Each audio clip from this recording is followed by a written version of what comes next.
Now take all these pieces, and since it did not go all the way through, we're going to have to cut it out with our little router. Now this one has the round base. That'll have what's called a flush trim bit inside of it. It's already set to the right depth. Should be good to go. However, there's no holes in here to poke through to start routing it out. So you're going to have to make some with a 1/4 inch drill bit. Now the centers here, that's pretty simple, just straight through. This little bit will probably just pop out, and that's fine. And that's paper thin, so it should go right through. But now we need one around the outside. I tend to put it in the corner, but it really doesn't matter. Just try not to dig into your side.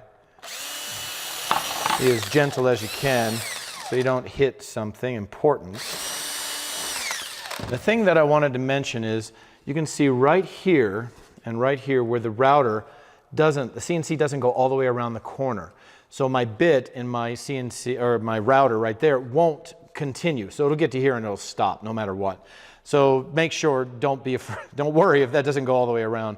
It will on this side, but not that side.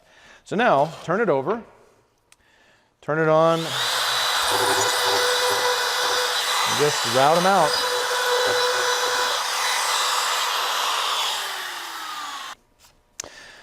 But keep in mind, this bit is just a hair, sticking out a hair farther than the board itself, just a little.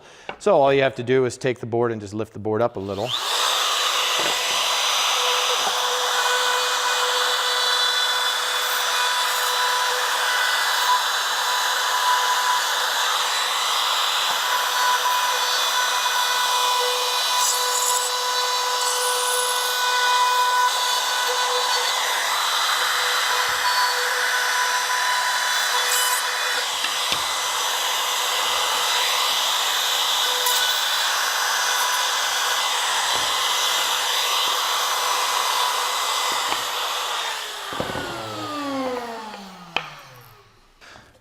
Now that we have these two sides, we take our left and right piece and just put them in to see if they fit correctly. 4 inches is correct. It looks like it's flush there. It's flush on this side. That's nice and flat. And I tried to CNC these so they're just a hair bigger than 1/2 inch, a hair. And we're talking like a 32nd of an inch, and that's perfect too. That allows me to put them together tight and sand off the rest so they're nice and flat and smooth. The next thing we need is a groove in the bottom for the bottom to actually fit into. And that's going to be done over on the other side of the shop. Come over here to this round table with all the routers on it. This is the same one that we use to make the drawers on a nightstand, or drawers in general. We're coming to shaper number 2. It says 1/4 inch plow bit. Now this one happens to be permanently set up to do the cut that we need. So this right here, this rabbet is a 1/4 inch deep, and this sticks up a 1/4 inch out of the table, and it's going to work perfectly. So we just have to go across it that way, do the same on the next one, and on both of these, go across the long way. Then we should have the dados, the grooves that we need.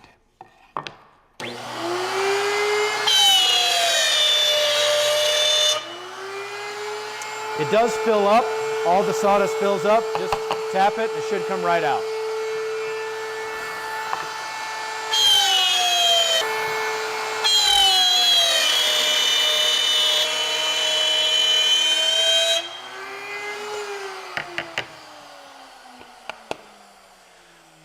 Now notice that I went nice and slow. I took my time. There's a little bit of tear out, but nothing that you won't see. Also, I noticed that this knot, I didn't want to go through it with the router because it might have fallen out. So I left it on the top. The only other thing I would say is just make sure that these rabbets are down. You don't want to do it upside down or else you have to start all over.